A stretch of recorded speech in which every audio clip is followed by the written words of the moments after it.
Thank you, Minister.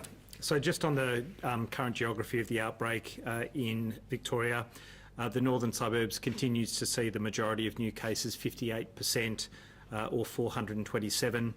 243 of those are in Hume, with 71 in Craigieburn. That's 10% of the daily total. 58 in Roxburgh Park, 20 in Meadow Heights.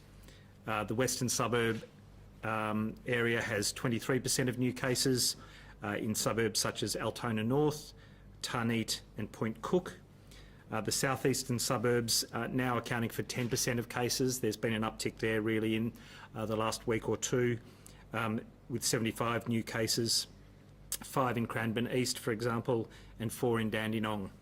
And the eastern suburbs, only 4% of current cases, but 27 in total, including in Doncaster East. In regional Victoria, there's been a slow but steady increase in cases as well. There were 27 new cases in regional Vic yesterday. Ballarat's seen 1 new case. This person, unfortunately, may have been infectious while in the community. We're looking into the possible source for that individual. A new case in Baw, who's a known close contact.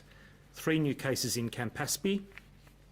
The source for 1 case under investigation, and the results of 2 other cases are really, including one in Moira Shire, are under review and being retested today. So looking at retesting for the purpose of understanding if that result is true.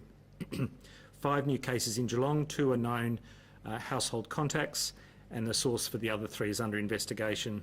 2 of those 3 are in the same household. 1 new case in Shepparton, believed to be acquired from a transport driver. 1 new case in the Macedon Rangers, who works in the freight industry and may have contact with a positive driver. 9 new cases in Mitchell Shire. 1's a known household contact. 1 a possible acquisition from Melbourne, and the other 7 came in late, being interviewed this morning.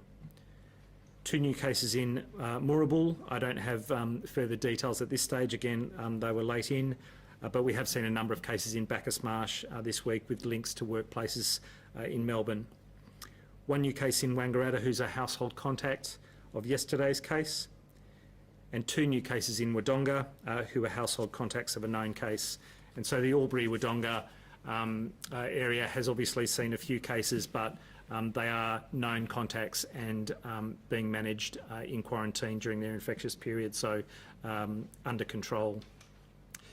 Bendigo, no cases in Bendigo's numbers today, but we are aware of at least 1 construction worker from Melbourne who travelled to Bendigo prior to that travel ban for construction. They were infectious since Sunday and do have a significant number of workplace contacts and some exposure sites, so they'll be published on the website, so please refer to them, and obviously we'll do extensive testing and quarantining of those workplace close contacts. And no new cases in the Surf Coast Shire. We do believe we've identified the source of a positive wastewater result in Aries Inlet and Fairhaven, someone from southeast of Melbourne who's visited the area. And with a very significant weekend coming up, my grand final message is, tomorrow's a day many Victorians, indeed Australians, have been looking forward to. Some people for 57 years. Richard Willingham not here today, I see, no doubt getting informed for his home celebrations. Everyone in Victoria deserves to enjoy the day, and I hope everyone will. But there is a curfew in place in much of Victoria. We don't want to see crowds down at the Whitten Oval. We don't want to see crowds down at Gosh's Paddock after the match or on Sunday, either in celebration or commiseration. It is those close contacts that put you, your friends and your households at risk. Enjoy your fancy cheese boards or whatever way you want to enjoy it at home. Put the barbecue on, but put your iPad up, have your phones on FaceTime, cry and scream and laugh and joke over the internet to connect with friends and family and enjoy the spirit of the day in full. But remember, as the Minister said, transmission's occurring in households. It's occurring between households. Yes, we have a number of exposure sites published, but still the overwhelming transmission that's occurring is between households for people who are not aware that they're positive, for some people who have not yet developed symptoms but are absolutely infectious, for some people at their most infectious without symptoms.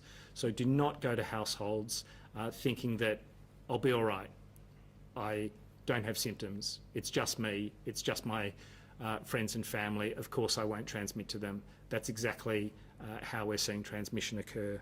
So I want people to enjoy the weekend, but please be aware of that risk, and don't be the person to put your household, put your mates and family households at risk. Thank you. Protests this week started on Monday. At least one aspect was mandatory vaccinations. The industry was given a week's notice, or workers were given a week to get it. People in the industry have since said that there was a lack of consultation from the government and the public health team on tea rooms, which they say are more than just a place where people sit down. It's where workers shower, get changed, things like that, and also on the vaccines. Do you accept any fault in how it was managed, and would you do anything differently in how you managed it if you had your time again? So the first thing about protesters is, this is not just about being anti-mandated vaccination. They are anti-everything. They are anti-lockdown, they are anti the shutdown on international travel, they are anti-mask, they are anti-social distancing. They think that everything will be solved by taking a horse deworming tablet, ivermectin, that gives you the runs and that puts some people in hospital. They are literally in a fantasy world. So if they've taken mandated vaccination as a hook, so be it. But let's not pretend that these are otherwise rational individuals. They are absolutely wacky. The engagement with the construction sector was largely done through Department of Jobs precincts and regions, but of course the public health team was involved. We have to move in an agile and urgent way when we're faced with rapidly changing epidemiology. Waiting a day can sometimes mean hundreds to thousands of cases down the track. There was a prioritisation for construction workers for vaccination. It wasn't taken up at the rate that we knew that we needed to see to protect them, to protect the industry, and to get the industry back at the earliest possible time. The mandate is not dissimilar to New South Wales mandate, which also happened in rapidly changing epidemiological circumstances, and they did the right thing in bringing it in because it's made a huge difference to vaccination coverage in their most at-risk areas. To the extent that people have felt left out by consultation, that it could have been done in advance or more so, sure, happy to take those lessons on board, but there's no question about the urgency of it, and the reason for a mandate is when you're not getting the kind of coverage and protection with vaccination that you know you need in order to protect not just that sector but the entire Victorian community. We knew that it was driving a third of workplace transmission and that it was a significant percentage of all community transmission and was seeding multiple regional areas. How long are you going to wait until there's another town, another city shut down because construction workers are unvaccinated or otherwise not having their transmission managed? We're all attached to tea rooms in one way or another, and I'm not pretending that it's just about the opportunity to sit down and have a blag with your mates.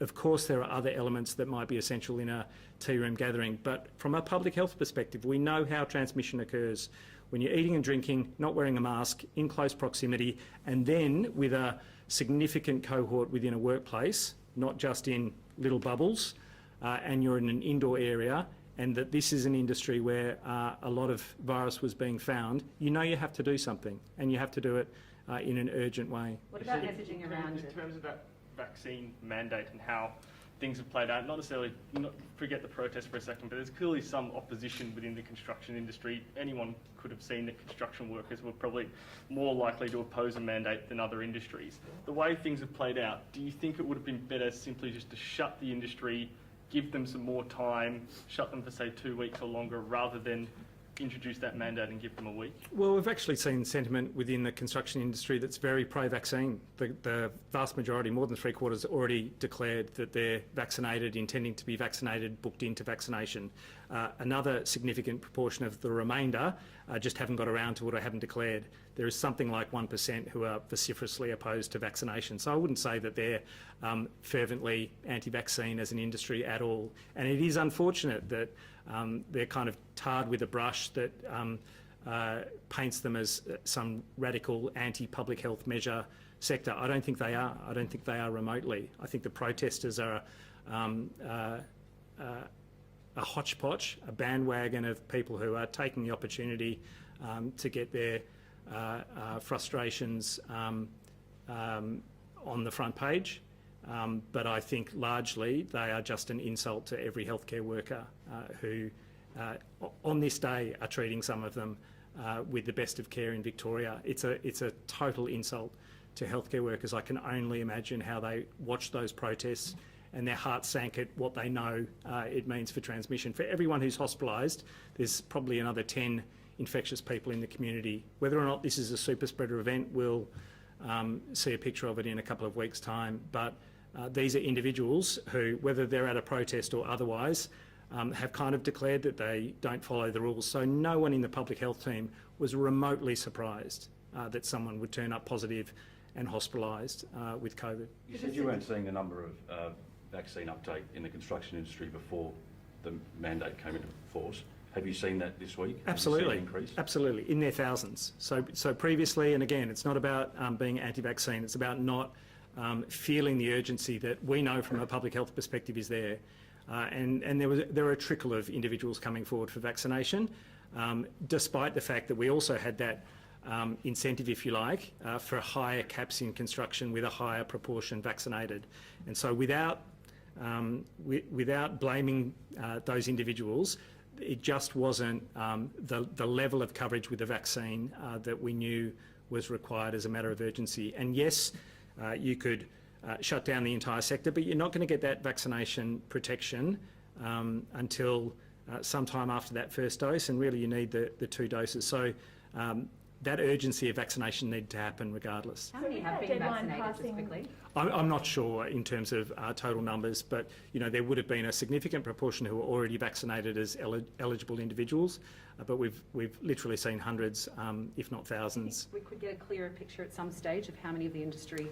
Yeah, to the extent that that information's been captured, people need to declare the industry that they're in or their job title, but to the extent that that's been captured, because people have declared it, we'll provide that. Realistically, are we not likely to get a full picture though until that shutdown ends and you've got workers filing back into sites and having to show proof? It seems like there's no other way to really tell. Look, it is difficult otherwise, but we know that we'll go through a process of looking at multiple ways that the sector will manage risk of transmission. Vaccination's one element.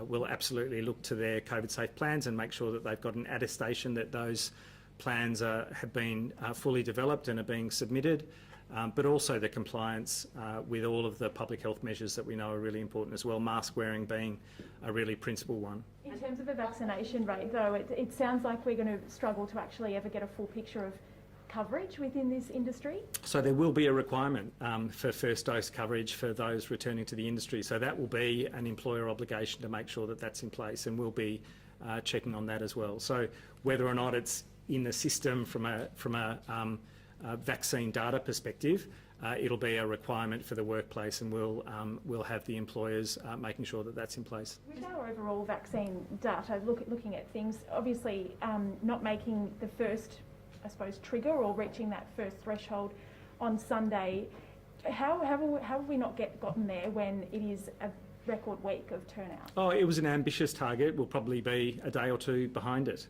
So everyone should feel good that it's coming, that whether or not it's the 100,000 who turn up over the next couple of days or the 100,000 the following day, we'll get there, and we'll get there in short shrift. Just going back to the construction question, any prospect of allowing vaccinated construction workers to return to work sites? Prior to the 2 weeks? Correct. Look, I guess it's under consideration. That's not our intention at the moment. We do need that significant opportunity to both have construction workers vaccinated, but also to work through all of those other risk mitigations to make sure that the COVID safe plans are there and that there's a a gradual but very focused return to safe workplaces. The bulk of Victorians are very much looking at your roadmap now, looking at those dates, looking at the thresholds and what each one means for them. We've got some models that, COVID Live, there's also another one that's being run by some teenagers, some very clever teenagers. Now fully vaccinated Yes, teenager or exactly, first dose vaccinated? exactly. But they do paint very different pictures depending on which one you look at which day.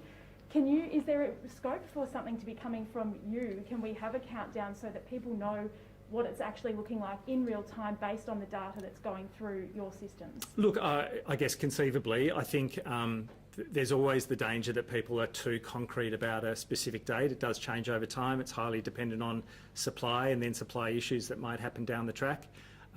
Indeed, how people respond once you get above that high level of coverage. We certainly want to keep pushing it and expect really big numbers turning up every day. But we have to balance how people hook into those specific dates when they are clearly in flux. But happy to consider it. Just on double dose rates, how many people are you seeing get the first dose and then not go on to get the second Oh, it's a dose? very small percentage. People who've gotten their first dose have a very high intention, 97+%, and I think for the 2 or 3% who don't get it within the time frame that we're talking about, some of those will get it beyond that time frame. So once we hit 80, 81%, Victorians should be fairly comfortable, of first dose, should be fairly comfortable we're going to get.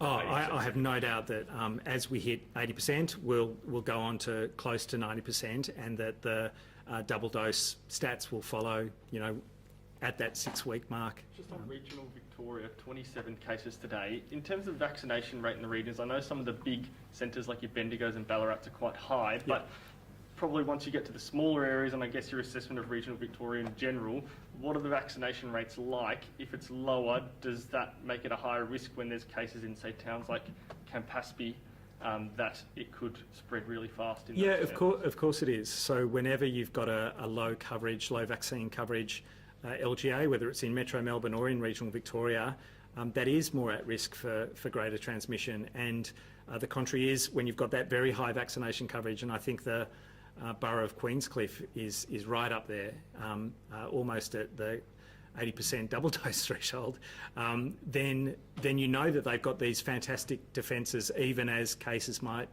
come into those LGAs. So we have to review that. We have to be, again, as agile and focused as we can be to make sure that we're supporting those LGAs and those communities that haven't yet gotten the vaccine to understand what the issues might be. Is it access? Is it opportunity? Is it misconceptions about the vaccine, or is it just the reassurance of having more information at hand or more opportunities through pharmacies or GPs? What are the chances of regional Victoria, all of it going back into lockdown, or do you think that we're past that point and you're just going to keep doing this local approach routine? Look, I think every day that passes with more and more regional Victorians getting vaccinated is, again, a greater defence against the need for a lockdown. There will be LGAs that get to that high vaccination coverage where if 1 or 2 cases occur, we will have greater and greater confidence that they can be managed through the contact tracing process because they do have very high vaccination coverage. And so those individuals, they might have 4 or 5 contacts in their household, they might have gone to some exposure sites, but the great majority of people who've been close contacts are also vaccinated and have that protection. So we'll be more and more confident as time goes by that a few cases in some regional areas will not necessarily require a lockdown. I think that's good news across the board. I have a follow-on question from that one, actually, just regarding concentration of cases. I've been told that, obviously we know majority of Melbourne's cases are from Melbourne's northwest, been told 80% or so as to several LGAs in Melbourne. Do we have any idea on that concentration, and if we could consider a targeted lockdown approach similar to what Sydney did?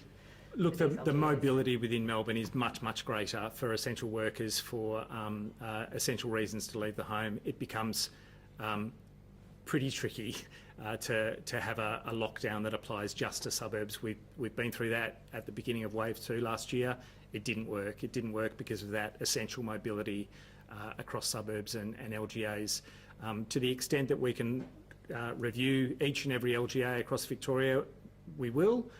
But I think we need to understand that Metro Melbourne as a whole has that significant mobility right across. Do we know if 80% of cases are from several LGAs? They are, and we've published some of the postcodes that apply in those LGAs, but they're the ones that I've spoken to in part this morning. With regards to air purification systems, do you agree with Doherty Institute epidemiologist Jodie McVernon that the science behind the efficacy of those systems in schools is debatable when we've just ordered a whole lot to reopen? No, I don't really. I think there's always an opportunity for more research to be done. There is significant evidence about their benefit, and it's probably stronger than most other interventions that are going to be in place in schools. Hand washing, we say it's important, we're going to encourage it. There's no great evidence that it's tipped the scales in terms of transmission within schools. It's not always easy to collect the evidence about a specific intervention in a specific setting.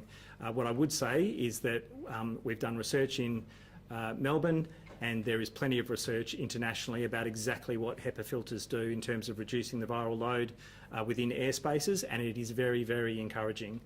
So I think it's an absolutely appropriate and positive investment to protect our kids. It is not just about stopping transmission within schools to protect the families and the wider community, although that's a huge part. It'll keep kids in school. The fewer episodes of transmission that occur within schools, more kids remaining in school. I don't think anyone's arguing with that as an appropriate outcome. On people, do you need to No, vote on no, that? no, go. On people who've had COVID, there's some notion that they can't get a vaccine for some time after. Do you know what the rules are around that and how that will work when we start opening up, what they'll be able to do? I'm not actually aware of specific ATAGI advice on that. I know that they are keen for people who've had COVID in the past to actually get vaccinated. There is good evidence that it both provides really good protection after you've already had natural immunity from infection, and it's an additional important protection measure because people who've had COVID infection can get reinfected, as we know. So to the specifics of an interval where they can't get vaccinated, I'm not aware of that, but there will be ATAGI guidance on exactly what the vaccination schedule should be at the moment. My understanding is that it's the same as for everyone else. So if you've recovered, you should just go and get You vaccinated? should absolutely just go and get vaccinated. Can I just on Follow-up contact question to tracing, mine. just on contact tracing, obviously in the last 48 hours, 1,400 plus cases. It's only about 500 or so exposure sites listed on the list. How are we going with coping with the load, and are we still listing each and every potential exposure site, or have we scaled that back given the state of our outbreak? Yeah, look, it's still within capacity with our contact tracing. We're getting to people very quickly. We're getting to their household contacts and their social contacts very quickly. So that's going well. In terms of the exposure sites, we are focusing on the real risk sites. If we were to list every single casual exposure site for 700 plus cases a day, people would be lost in the information online, and it wouldn't direct them appropriately to where the risk is greatest. So we're absolutely focusing on those sensitive settings, if you like, and the more at-risk settings, and we're being clear about the fact that transmission is going to be most at risk for your household and for your immediate social contacts. Sorry, does that mean then if you've checked in somewhere that doesn't necessarily cut the mustard to get on the main list, would you still get an alert through a QR code system for those more, Yeah, casual? we're still working on that. There are still benefits, obviously, for people to be aware that they might have been to a site at the same time as a positive case. So it's not to say that we won't follow up with those people who are checking in with a QR code and are potentially at risk. So we'll absolutely follow that. Is it reasonable then, like would there be some people who are getting a QR code alert that if they then go and check the list, it's not on there, and that's because it was that lower risk, but still follow what the text message says? That's right. Whatever message they get from public health, they should follow. I just need to do one more follow-on question because I didn't get to before, sorry, but 80% to 2 LGAs, that's quite concentrated. I didn't realise that was a confirmed number. So again, why don't we take New South Wales approach and let the rest of Melbourne open up and just go back to a lockdown for those So LGAs? I don't know that that's a New South Wales approach. All of Sydney's in lockdown. LGAs. Sorry? When they were targeting LGAs, like they were having harsher measures for particular Yeah, LGAs. also didn't work for Bondi. So, you know, we need to take the lessons both in New South Wales and in Victoria in terms of what the benefits and risks are. You know, the efforts need to be concentrated, not the lockdowns, in my view. I think our engagement, our communication, ramping up testing, ramping up vaccination in those most at-risk zones is exactly what New South Wales has done. It's exactly what we're doing here, and I think they're the best measures. Thanks all. Okay. Thank you. Thanks.